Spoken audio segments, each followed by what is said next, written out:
Ce balado est une présentation de la Fabrique culturelle de Télé-Québec en collaboration avec Transistor Média.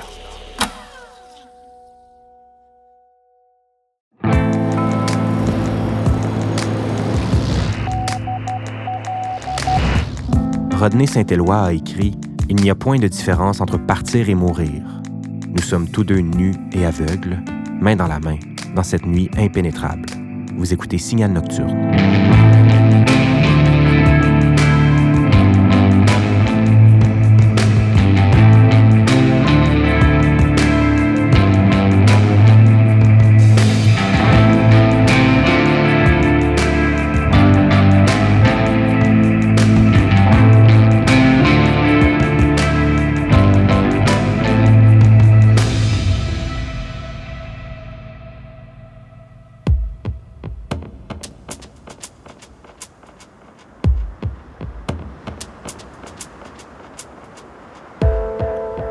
Au bout d'un littoral désert et inhabité, on peut apercevoir quelques petites lumières qui forment une constellation.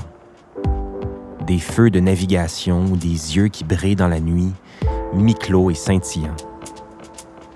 D'ici, je ne sais pas s'ils sont tous collés ou à des kilomètres de distance, les uns par rapport aux autres.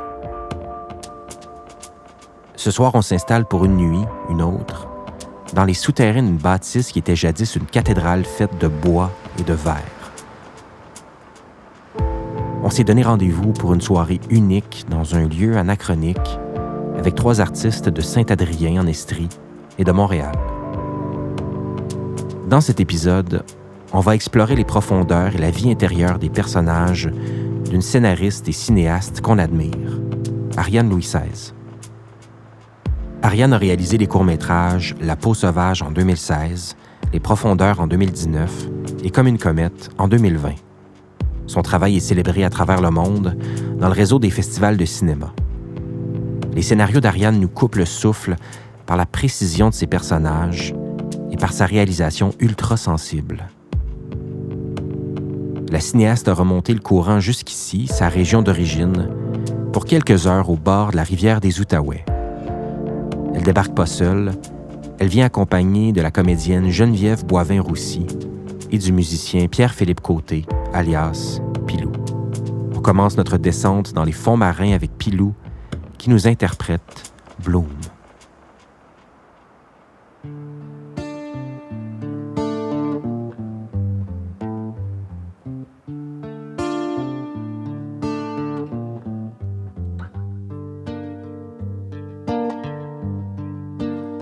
You will have a kid and wake up in the forest where I'll build a home way up in the mountains where they meet the sky.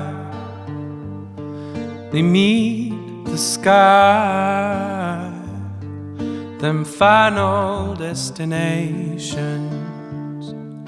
And you grow old with me, I'll grow old with you. We'll do like the trees, we'll bloom. It's a long way from home. Sometimes we find belonging. Skin on the wood makes it easier for us to think about. To think about the final destinations. And you grow old with me, I'll grow old with you. We'll do like the trees, we bloom. And you grow old with me, I'll grow old with you. We'll do like the trees, we bloom.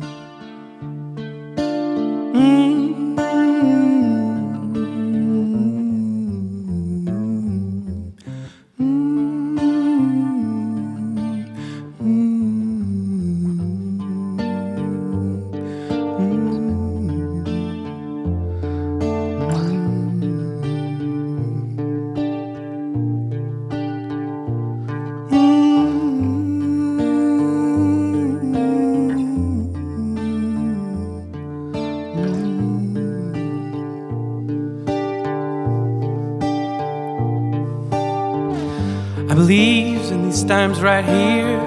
I believe into you and me. I believe together we're strong. We can't be wrong, love. I believe in the times like these. I believe in you and me. I believe together we're strong. We can't be wrong.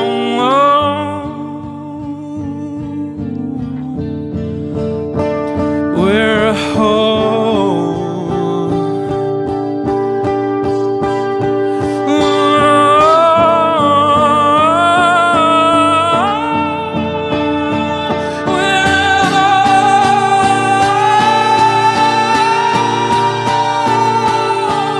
Our kids will grow. In time will be of reason. Skin on the wood makes it easier for us to think about. We'll now have a home, a final destination. And you grow old with me, I'll grow old with you. We'll do like the trees, we'll bloom. And you grow old with me, I'll grow old with you. We'll do like the trees, we bloom.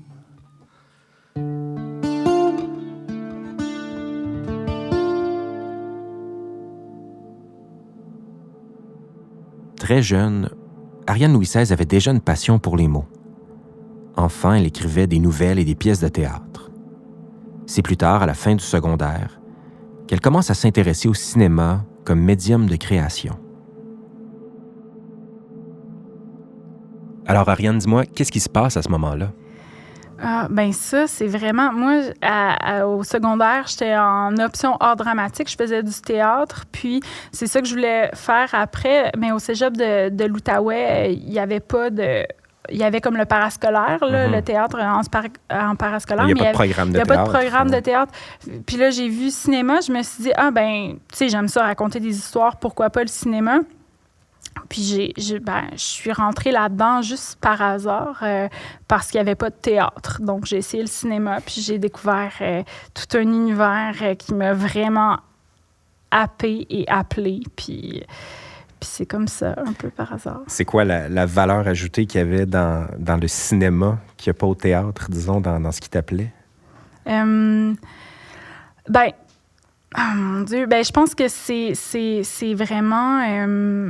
peut-être le contrôle un peu, de pouvoir vraiment façonner un univers de façon très, très précise. Pour moi, il y avait quelque chose de très immersif aussi dans cet art-là. Puis, je pense que c'est le côté rapport à l'image, au symbolisme. Tu sais qu'il y a aussi en théâtre, là, dans le fond, là, plus j'en parle, plus je me dis que c'est aussi des qualités qu'on peut attribuer au théâtre. Mais que tu vas peut-être faire du théâtre un jour? Moi, j'aime raconter des histoires. Donc, oui, tu sais, ça se pourrait que je fasse du théâtre un jour. C'est pas nécessairement dans les plans, mais j'aime aussi l'écriture littéraire. J'aime raconter des histoires, point. Mais le cinéma, ça a comme été juste une révélation pour moi à ce moment-là parce que j'en consommais beaucoup, mais de façon plus divertissement, disons, tu sais. Mais au cégep, j'ai comme découvert des réalisateurs, puis je me suis comme laissée emporter dans cet art-là, puis j'ai vu comme une toute autre dimension que je voyais pas avant, tu sais. Un champ de possible, disons. Mais c'est intéressant que tu parles de ton amour de l'écriture plus littéraire, comme tu le dis, parce que c'est intimement lié aussi à ta démarche de scénariste. On remonte à La peau sauvage en 2016. Ça, c'était une adaptation de Camille adopte un serpent de Fanny Loisel. Ouais. Comment tu t'appropries, en fait, une nouvelle pour en faire un scénario? Tu sais, ce passage-là se déroule comment? La peau sauvage, c'est l'adaptation d'une nouvelle de Fanny Loisel. Puis je pense que j'ai pris beaucoup de liberté. Tu sais, je ne sais même pas si... Tu sais, ça demeure... La nouvelle était très réaliste, puis j'ai comme décidé de m'approprier totalement le matériau de base qui est à décoller. Là, j'ai vraiment amené une touche très, très surréaliste là-dedans. Mais sinon, les profondeurs, c'est vraiment une nouvelle que moi j'ai écrite qui m'a donné cette envie d'écrire, de faire un film avec ça. Puis, comme une comète aussi même chose. Donc, sinon, c'est moi-même que j'adapte. Ben, c'est ça. Donc, mais ce que j'aime du fait qu'on se parle ce soir et qu'on discute de tout ça, c'est qu'on va un peu vivre ensemble un retour dans le passé avec la nouvelle qui a fait que tout a commencé il y a 12 ans. Nos solitudes sous-marines. Ça, c'est à la base des profondeurs. Oui. C'est à la base des profondeurs. J'avais écrit ça dans un atelier littéraire il y a 12 ans. J'étais en échange étudiant à Avignon. Puis 4-5 ans après, j'ai découvert la plongée sous-marine. Puis j'étais en plongée. Puis j'ai eu la piqûre là, de la plongée. Puis après une plongée, j'ai repensé à cette nouvelle-là. Puis je me disais, ce serait malade de faire un film sous l'eau puis d'essayer de l'adapter. Puis c'est ça, je l'ai faite. Fait que là, on a donné une mission à tes complices. Ce soir, on va l'entendre pour la première fois. C'est un texte inédit. Puis même toi, tu n'as pas entendu la version qu'on propose aux auditrices, auditeurs. Donc, avec la complicité de Geneviève Boivin-Roussy et Pierre-Philippe Côté, Pilou, on vous présente Nos solitudes sous-marines.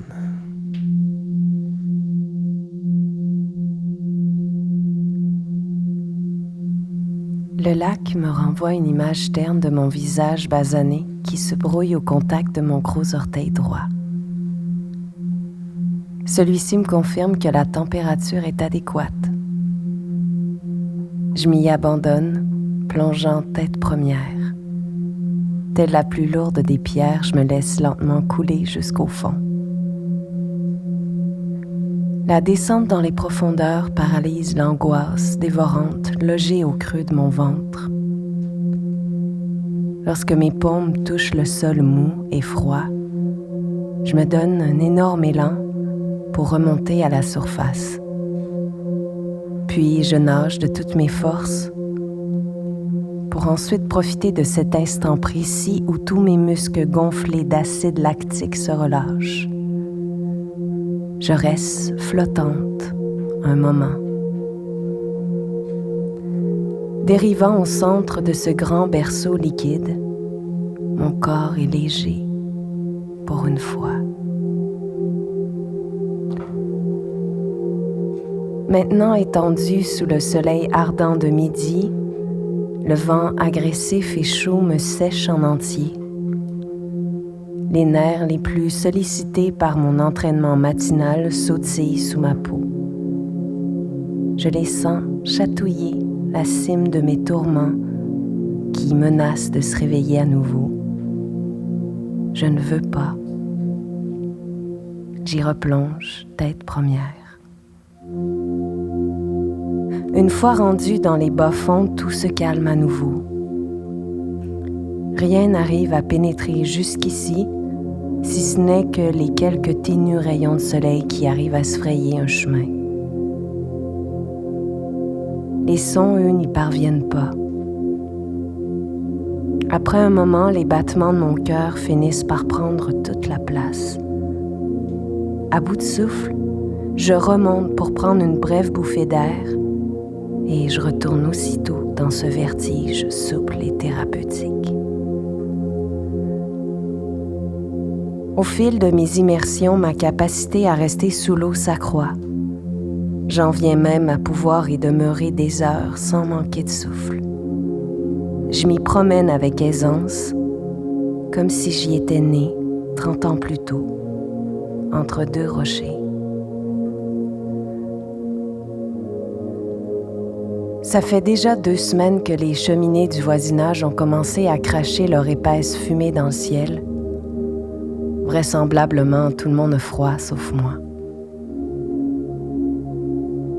Ce matin, je me décide à plonger pour l'ultime baignade avant l'inévitable et souffrant retour en ville. Précise, mon entrée dans l'eau se fait sans éclaboussure. En arrivant au fond, je remarque que la visibilité est moins bonne qu'à l'habitude. Je passe à côté du rocher sur lequel j'aime bien me reposer. Je le reconnais à sa texture lisse et à sa forme irrégulière. Je le contourne et me heurte à une masse solide et inconnue. Cette nouveauté me réjouit. Mes mains explorent cet objet non identifié qui est rigide et malléable à la fois. Certaines parties sont plus souples que d'autres. Intriguée, je continue mon investigation jusqu'à palper quelque chose que je reconnais, une oreille. Puis, je touche à ce qui doit être un nez. C'est un corps. Paniquée, la remontée me paraît longue et interminable. Je nage rapidement jusqu'au quai, les jambes serrées contre ma poitrine. Je tente de me débarrasser de la sensation de cette texture cadavérique. Dégoûtée d'avoir tâté ce corps sans vie dont la peau se décollait sous mes doigts curieux, je vomis mon dernier repas en entier. J'essuie ma bouche âcre et retourne vers le chalet. Je reste au moins 30 minutes sous le jet brûlant de la douche. Je me savonne jusqu'à en avoir le corps tout rougi. Maintenant lavé, je ne peux m'empêcher de fixer le lac par la fenêtre du salon. Le ciel qui se répand sur l'étendue du réservoir me donne l'impression qu'il est infini. Je me sens petite devant autant de prestance et m'étonne de constater que rien ne semble avoir changé. L'eau est aussi calme qu'avant cette macabre découverte. Le paysage n'est pas différent. Le vent souffle avec autant d'énergie et j'en viens à me demander si j'ai rêvé à cette rencontre, à ta rencontre. Peut-être que j'ai retenu mon souffle trop longtemps, mais si tu existes, je dois te retrouver. Je ne veux pas te laisser avec une mauvaise impression.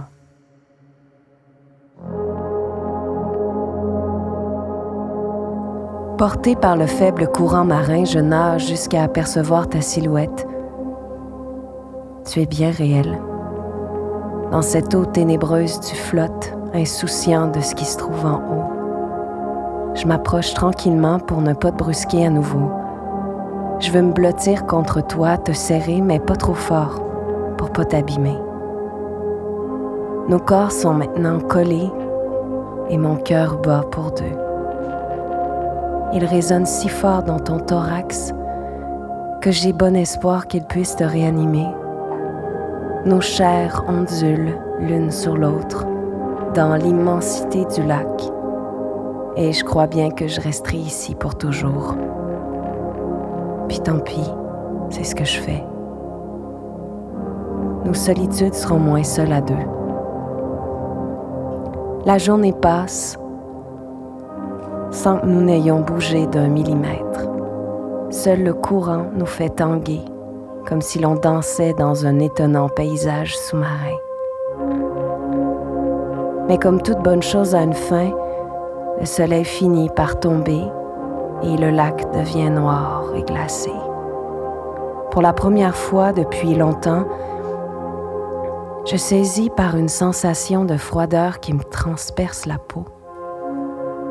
Comme si je vivais l'hiver de l'intérieur. Je tente de remonter en vitesse, mais mes membres sont trop engourdis pour m'obéir. J'atteins le quai de peine et de misère et j'arrive à me hisser hors de l'eau. Une fine couche de neige recouvre le sol. Les arbres dévêtus se dressent autour de moi. Ma peau est bleue et je sens plus mon corps. Je me masse quelques instants pour retrouver mes sens. Avec les quelques dernières parcelles d'énergie qui me restent, je retourne au chalet.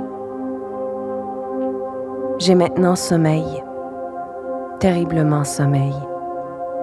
Mon corps en entier grelotte de fatigue et de froid, et je rassemble toutes les couvertures existantes, m'y blottis, et je tombe dans un repos insatiable. Cette nuit-là, je rêve à toi. J'imagine que je te rejoins encore pour de bon et que l'hiver bâtit un solide toit de glace au-dessus de nos têtes et qu'on nous retrouve soudés l'un à l'autre au dégel. Nos solitudes sous-marines réunies nous auraient gardés en vie et le courant se serait chargé d'effacer nos mémoires. Je voudrais rester dans ce rêve pour toujours, comme dans un coma amoureux.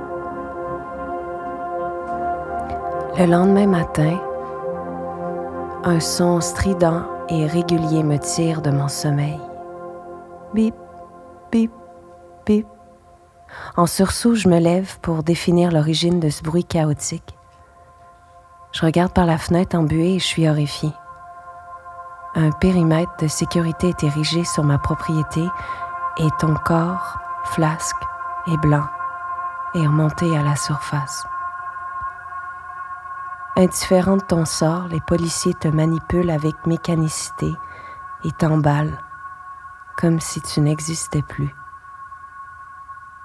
De leurs mains insensibles, ils te font disparaître sous une pellicule de plastique opaque et tout s'arrête pour toi.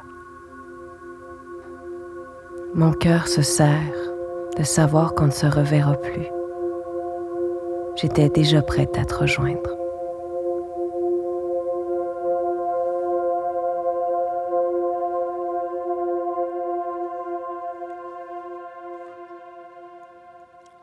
C'était Nos solitudes sous-marines, un texte d'Ariane Louis XVI, inédit, interprété par Geneviève Boivin-Roussy avec la musique de Pierre-Philippe Côté, alias Pilou. Ariane, c'est comment d'entendre ça prendre vie? Est-ce que ça fait ressurgir les mêmes images qu'il y a 12 ans, disons, quand tu l'entends? Oui. Oui, probablement. Moi, j'étais en deuil de ma grand-mère quand j'ai écrit ça. Puis c'était comme... pour moi, c'était comme si j'avais créé... Je me créais une espèce d'espace thérapeutique là, en écrivant cette nouvelle-là. Mais oui, je suis retournée dans ces sentiments-là, ouais. Puis en vous écoutant me livrer ça, c'est comme un cadeau. Puis je sens qu'avec Les Profondeurs, le film qu'on a fait, je me dis que je me suis pas trop éloignée de cette pulsion première-là. Puis ça me réjouit quand même d'avoir réussi à garder ça. Là. Merci. Parce qu'il faut le dire, Geneviève et Pilou étaient de l'équipe de création. Geneviève, je suis curieux de savoir, est-ce que tu avais lu la nouvelle avant le tournage? Non, c'est ça. J'ai dit à Ariane, c'est drôle, Harry, tu me l'avais même pas fait lire, cette nouvelle-là. Mais quand j'ai lu le texte de ma belle Ariane, je me suis vraiment retrouvée sous l'eau. Ouais. C'est tellement sensoriel. Puis c'est grâce à Ariane, en fait, j'ai fait des cours de plongée sous-marine. Maintenant, j'ai mes cartes. Oh, ouais! Oui, Ariane m'a fait vivre cette folle expérience. Et je lui en suis très, très, très reconnaissante. C'est une belle rencontre. Vraiment. Puis c'est le feeling de la plongée sous-marine. Elle le dit tellement bien par ses images, par là où le son ne peut même pas traverser. C'est un état, très particulier, la plongée. Puis, non, moi, ça a été mon plus beau projet, là. Ben, je suis curieux, Pilou, de t'entendre à propos de la conception sonore et musicale quand tu travailles de pair avec Ariane. On le dit depuis tantôt, c'est quelque chose de tellement sensoriel. Quand on doit ajouter ce sens si important au cinéma qui est le son et la musique, tu arrives avec, je sais pas, quand tu lis le scénario ou quand tu te retrouves avec les images du film, par où tu commences? Écoute, j'ai un processus avec Ariane. Tu sais, chaque réalisateur, réalisatrice, chaque film, chaque projet a un process différent. Tu sais, pour moi, on peut pas avoir une recette qui fonctionne partout. Dans notre cas, c'était comme une rencontre humaine. Je pense qu'on a plus comme discuté puis bu du vin la première journée. Chez nous, à la campagne. Ouais, à la campagne. Ariane est débarquée. Mais on s'était rencontrés avant parce que j'étais allé sur le plateau. Je pense que c'était rendu comme en octobre. Ouais. Vous tourniez dans le lac. Puis là, Geneviève prenait des douches froides dehors puis de la plongée dans le lac avec l'équipe de tournage sous-marine. C'était fou, là, un plateau de tournage sous l'eau. C'était ça, là, c'était un cadeau. Mais en octobre, après. en plus? Oui. Ouais. Et là, Tu sais, déjà tourné du cinéma, c'est pas une mince affaire. Là, tu rajoutes la petite difficulté que c'est dans l'eau. Ouais. Petite Hein, difficulté. tu sais, toute petite. Fait qu'on s'était rencontrés là, sur le plateau, puis là, moi, en plus d'avoir la chance d'être le conjoint de l'actrice qui interprète le rôle principal, ben ça fait en sorte que j'ai le scénario avant. Là, elle m'en parle, on brainstorm, elle me dit « Ah, telle scène, ça va être fou, nanana, telle affaire. » Puis moi, je m'imprègne du scénario, tu sais. Puis pendant longtemps, je procrastine, puis j'y pense. Puis là, j'ai des idées, des flashs. Là, on dit « OK, on va faire ça. » Puis à un moment donné, c'est vraiment, tu sais, c'est ce clavier-là, c'est le Juno, tu sais, qui a beaucoup intervenu dans la composition de la trame des profondeurs. Mais on s'est vraiment fait une... C'est comme si ça coulait de source, ça allait de soi. Puis, tu sais, moi, j'avais jamais, avant, mes deux premiers films, c'était de l'achat de musique ou dans La peau sauvage, il y a presque pas de musique. C'est de la musique qui vient du bord d'en dessous, donc c'est juste des vibrations. Puis, fait que c'était la première fois que je travaillais avec un compositeur. Puis, tu sais, si je découvrais quelque chose là, de le plus-value, puis tu sais, c'est devenu, je dirais pas comme mon étape préférée parce que j'aime plein d'étapes, mais comme c'est pas loin d'être mon étape préférée de la création d'un film parce que le film est créé, puis là, on fait juste faire du beau sur... Il n'y a plus le stress de rien d'autre. Puis là, c'est juste un espace créatif où il n'y a pas de pression d'autre chose. Là. Le film, il est là. On fait juste l'embellir. Puis moi, tu sais, je suis quand même quelqu'un de très organisé qui travaille beaucoup en amont. Puis, tu sais, ça me déstabilise quand même d'arriver puis de faire, OK, mais là, tu sais, comment... Tu sais, c'est comme pas de stress, on y va. Puis là, il jamme un truc. Je suis comme, tu sais, j'avais comme... Tu sais, peut-être... faudrait peut-être mettre des mots sur ce que je veux. Puis là, t'es comme, regarde, je vais jammer quelque chose, puis on verra, on partira de ça. Puis là, tu me jammes quelque chose, puis je suis comme, hey, il a tout compris.